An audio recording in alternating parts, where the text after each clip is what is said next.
Gambling, gaming and grooming. Isn't it about time you asked your children about the dangers of the internet?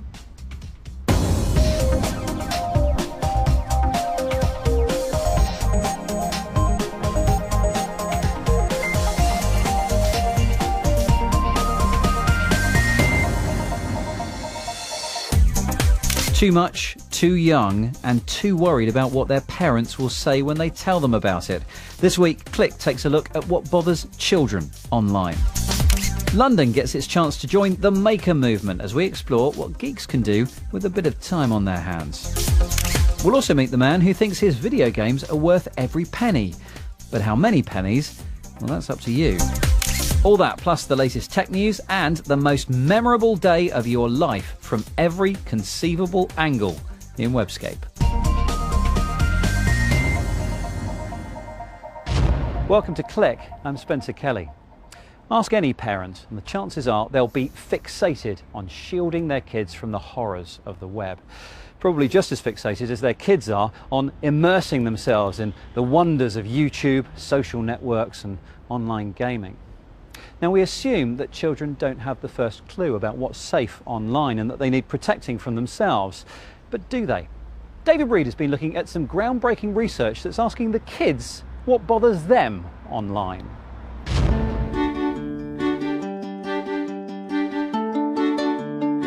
If the internet were a babysitter, you wouldn't let it anywhere near your house, let alone your kids. And yet we park our children online where they can end up enduring pop-up pornography and violence. Recently, headlines have been dominated by the mushrooming availability of images of child abuse, feeding the fantasies of those who've gone on to commit acts of abuse. We've got to get the volumes of images down. We've got to get the number of people who are accessing them down. We're never going to do that through conventional police methods. We've got to find new and better technical measures to help. And I think the industry sense that now, and that's a big breakthrough. Urged on by the government, British internet service providers plan to block images of abuse, while tech firms like Google are donating cash to organisations and developers tackling illegal content. These are real, concrete measures. However, the emphasis on images of child abuse and stranger danger is obscuring other child online safety issues. Researchers at the London School of Economics hit on the idea of asking kids themselves what bothered them online and surveyed 9 to 16-year-olds across 25 European countries. One of the things we asked was for them to tell us in their own words what upset or bothered them about what they saw on the internet. And pornography was absolutely the number one concern that they had, quite closely followed by violent content.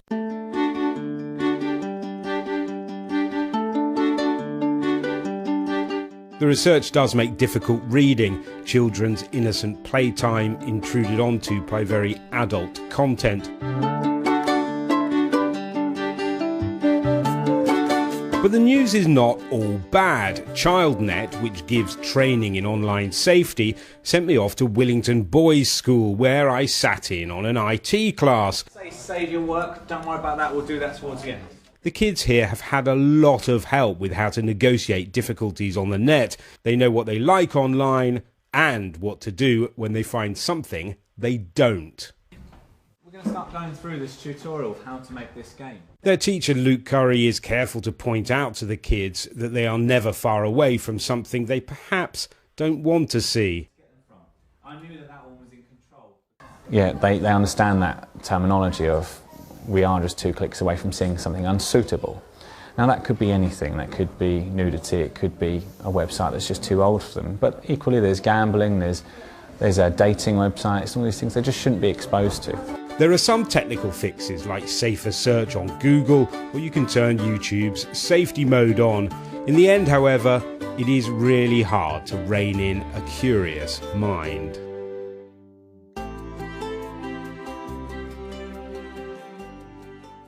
Sometimes they're looking for something a bit edgy, a bit experimental, and they find more than they bargained for. So I think even if teenagers are looking for something, it doesn't necessarily mean they're ready for what they find. Next question. So to whom should kids turn? Parents, friends, if they see or experience something they need help with?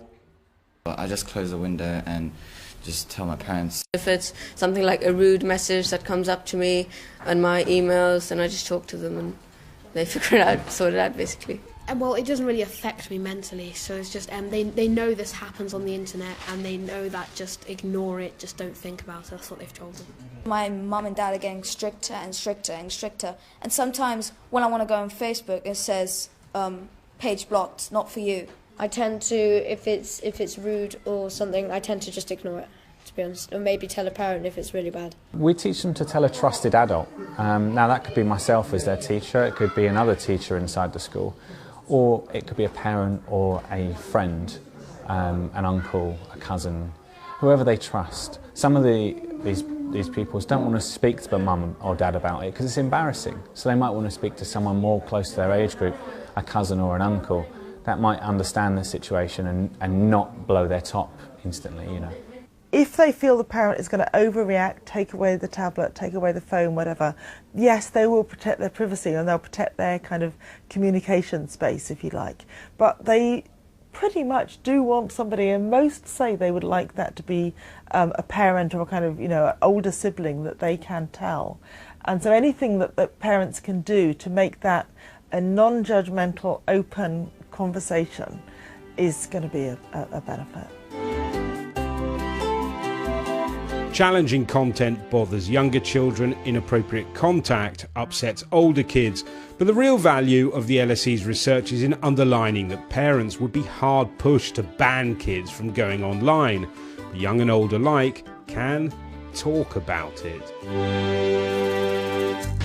David Reed there with what kids worry about online.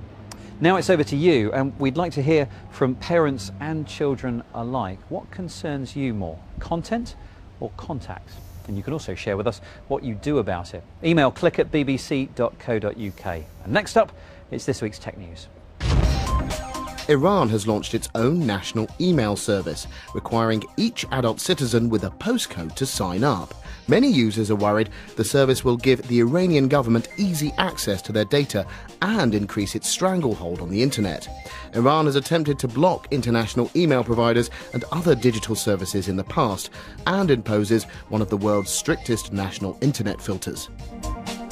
Peter Sunday, the co-founder of the Pirate Bay file-sharing site, is planning a totally secure rival to WhatsApp and Apple's iMessage.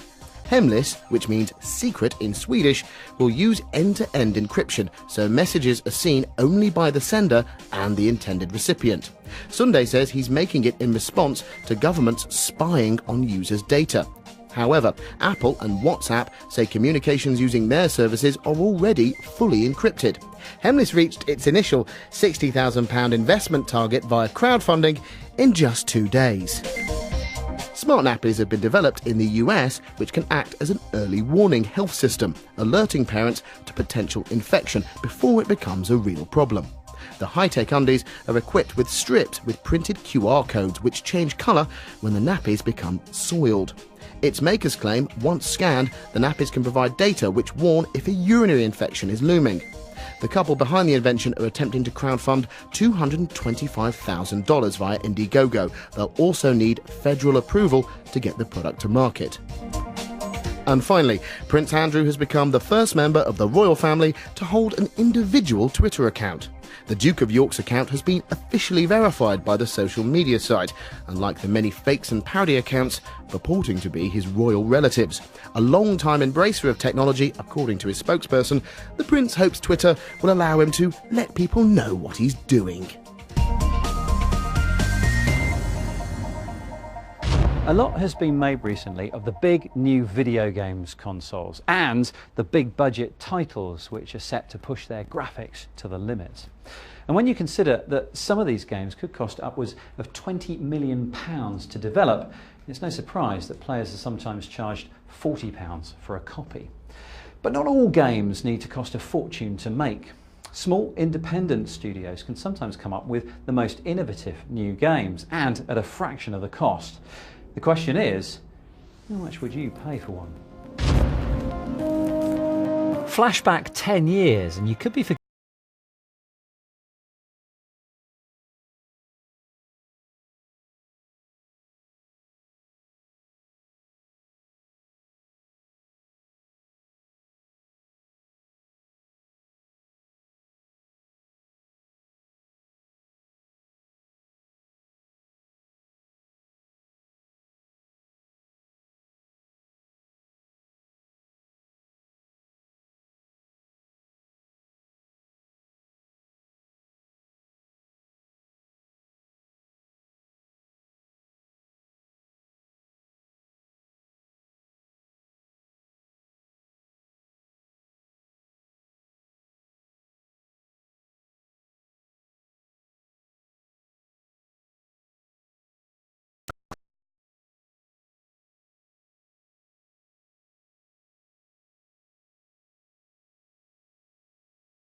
dollars in sales so far, it's looking like Pay What You Want could possibly be onto something.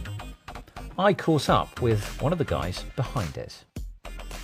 So one of the things that always strikes me with these Pay What You Want ideas, something that the band Radiohead tried a couple of years ago, you're going to get a lot of people who opt to pay the absolute minimum. Do you find that a problem? One of the big distinctions between what we do and what Radiohead did is we actually have a price minimum at a penny.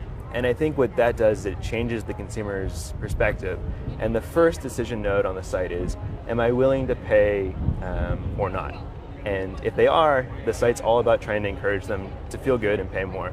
And the charities are a really intrinsic part of that. And also, we're super open with the stats. And I think, as a human being, people see what other people are paying and are influenced by that. The games in your bundle are provided without digital rights management. They're not copy protected. Why did you decide to go down that route? Our mentality was, if you're not willing to pay a penny for the game, you're never willing to pay for the game.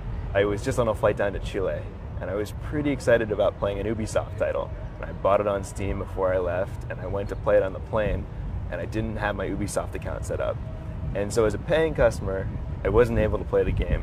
And that's really the crux of what we're trying to avoid with the Humble Bundle. Now, when you started including the big titles, the AAA titles, albeit the older titles in your bundles, I'm sure the houses that developed those really reacted against adding any kind of copy protection. That was a bit of a fork for our company last December when we did do the THQ bundle, and that it was the first time that we had anything with DRM in the promotion. And I guess it's interesting for the retailers as well, because you're basically asking people what they think it's worth. Our fan base has always surprised us in their generosity.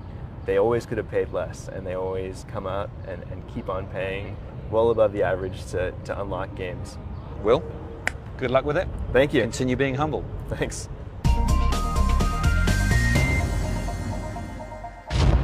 If you make something interesting and unconventional, the chances are you'll want to show it off.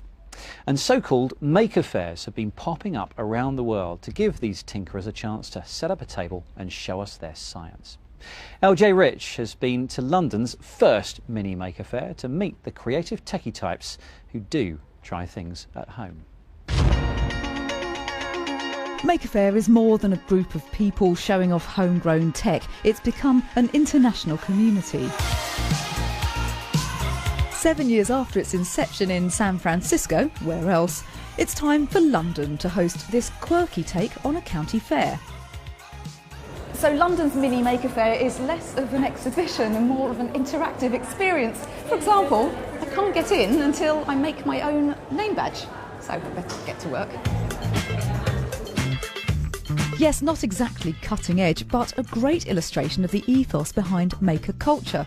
Less about aptitude, more about attitude, and a willingness to join in and give it a try.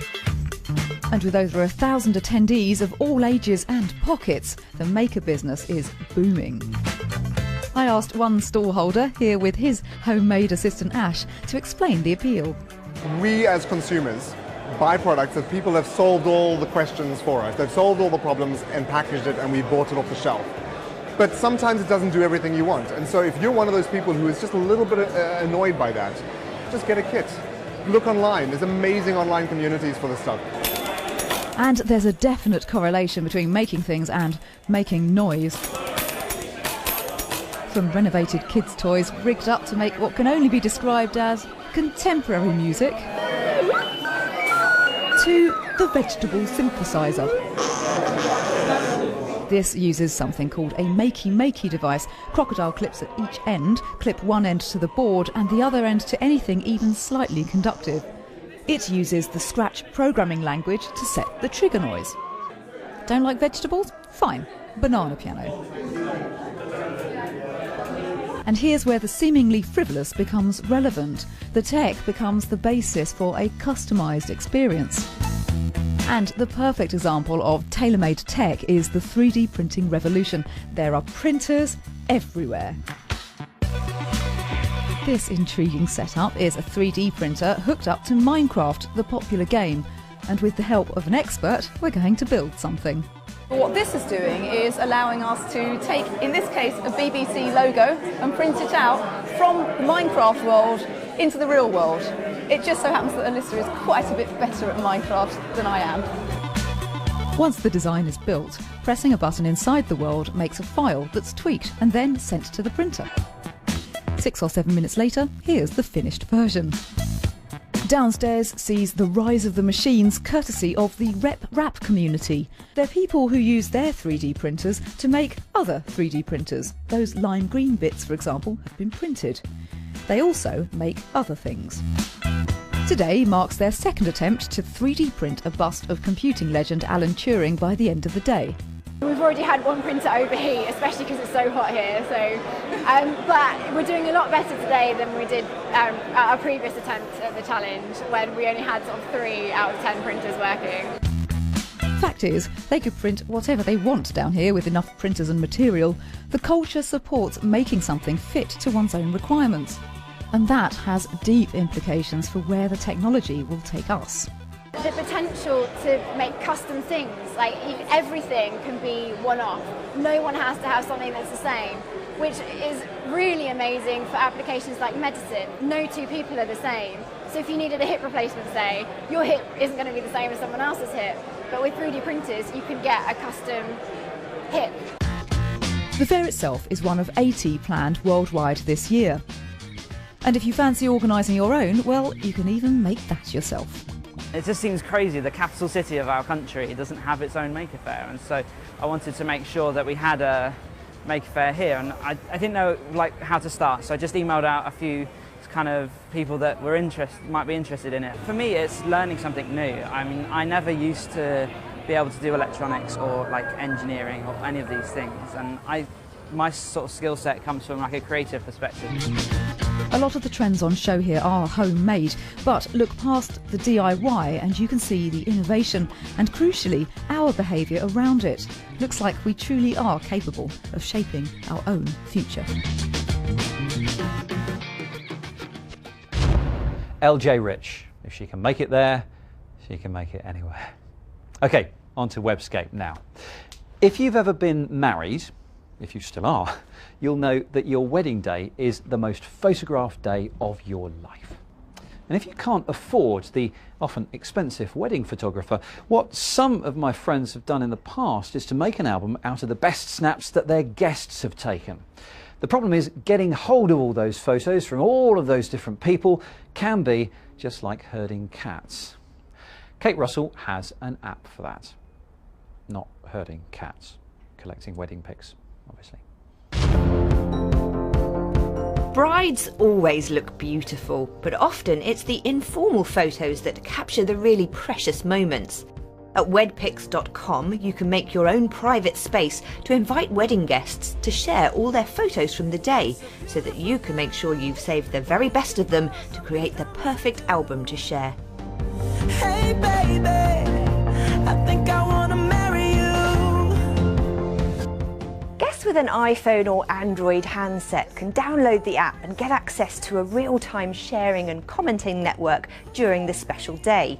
Now, it's not ideal to have everybody madly tapping away on their phones throughout the ceremony, but a great way to make sure you can share in the chit-chat afterwards. Those without a smartphone can upload their photos and view the album through a browser. When you set it up, you can download and print invitation cards and posters with instructions free of charge, with some high-quality printed options available if you want to pay. Who cares, baby? I think I wanna marry you.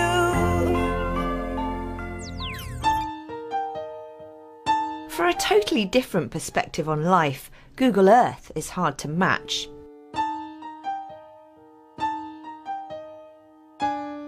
Planet in Action have been experimenting with ways to play with this amazing 3D model of the Earth for years, and have a stunning collection of toys to show for their efforts. From ship and helicopter simulators to mapping traffic flow or the tides in the oceans. What this company does mashing together other people's immense collections of data is truly mind-blowing and really quite beautiful. If planet Earth was at the bottom of your head. I found the shipping sim a little sketchy to control, and instructions are scant to say the least. But this app to visualise the tidal flows around the world using data collected by NASA's Perpetual Oceans study last year is fascinating and beautiful in equal measure. Imagine you could rid the earth of anyone you choose.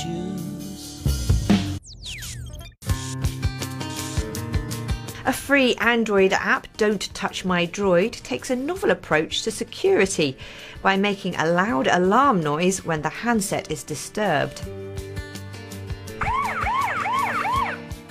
It's simple to operate, with a collection of fun and abrasive sounds to set as an alarm if your phone gets moved or picked up by anyone while it's active. As well as being a great security feature, you could use this app to keep your friends in check on a fun night out. You know the type. You leave your phone on the table when you go to the bathroom, and when you come back, find they've texted your boss or set the interface language to Japanese.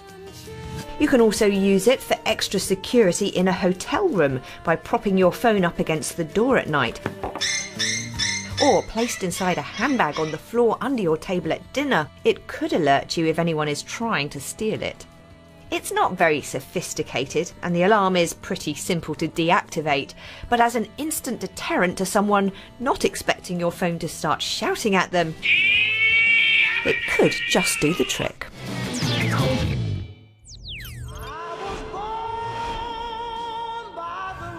YouSendIt is changing its name to Hightail to reflect a move away from a simple file transfer service to a more complete cloud offering, with unlimited storage and signatures for premium customers.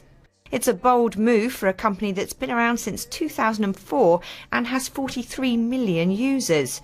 For the time being, though, you can still find them at yousendit.com. But I know a change.